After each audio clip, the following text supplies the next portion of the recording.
Hello, welcome back. This is Kara, and this is part 3 of glazing with ancient copper. So, I've got 2 dry coats on here.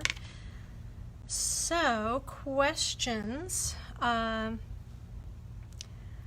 talked about liner glazes last time. I did have a question about firing above cone 6 with ancient copper, and I don't really know what would happen with ancient copper if you fired it hotter or with an excessively long hold, but I think that it would start to get pretty runny, and I would caution you against doing that. I know that sometimes it's really tempting, if a glaze that's good at cone 5 is better at cone 6, it must be amazing at cone 7, and that's not always the case. You can overfire glazes and end up with problems. So now that I've gotten my 3rd coat on there, that brush goes into my water. So while you can test them to cone 7, I don't necessarily recommend going to cone 7. There was also a question about pinging, and some glazes are going to ping a long time, and it doesn't really, I don't want to say it doesn't matter. It does matter. You can wait until the kiln is cool enough to unload with your bare hands. That's usually a good spot to make sure that it's cool enough, as if you can handle it with your bare hands. It is cool enough. You do not need to leave things in the kiln longer than that, and I usually unload kilns as long as they are below 300 degrees Fahrenheit.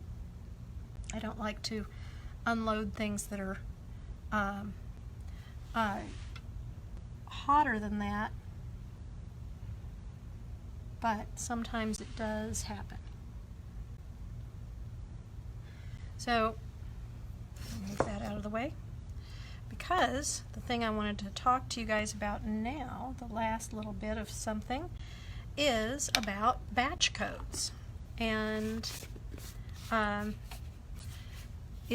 about calling tech support. If you have trouble with any AMACO glaze, or questions about how you're firing and if things are not working out the way that you expect them to, we do recommend that you contact our tech support team.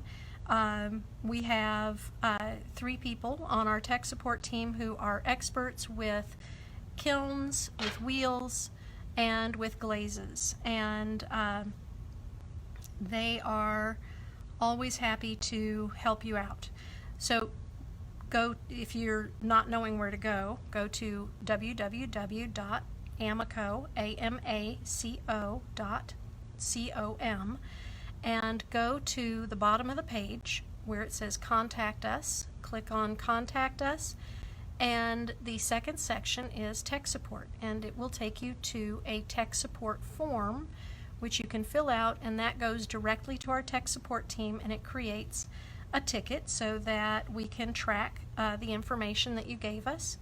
Well, some of the things that we need to get from you are the batch codes from any glazes that you're using, and we know that sometimes it can be really confusing as to what you are looking at when you're looking at the label for the batch code.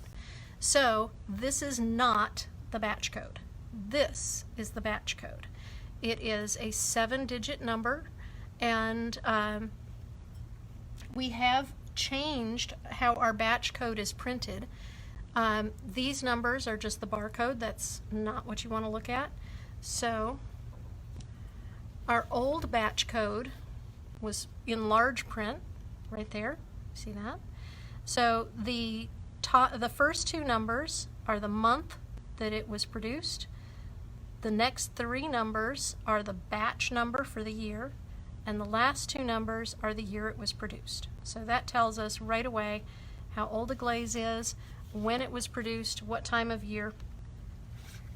And The new batch code also includes a second, let's see if I can make sure you can see that, a second 4-digit number, and that number is the jar. So in the run. So if there is a problem, we can tell exactly where that jar was in the run. So when you're looking at your label and you want to include your batch code, because that will tell us a lot about what's going on, that's the number that you need to include in your email, right there. Other information, of course, like I said, we will want to know what your cones look like and what temperature you're firing to, what kind of clay. And if you have photos of the finished ware, we want to see those too. It tells us a lot. So as I was saying earlier with the satin mat, I take it all the way to the bottom. I know this is a big jump in topic. I take the satin mat all the way to the bottom. They do not move. You do not want to put them on the bottom though, because they will stick. So this is the glaze that I used on the bottom and the glaze I used on the top, and I will have those back next week to talk about. So I think that next week we may talk about celadons, and if there's any other topics that I can help you out with, please just drop a comment in the video, and we will talk to you guys next week. Have a great week, and happy glazing.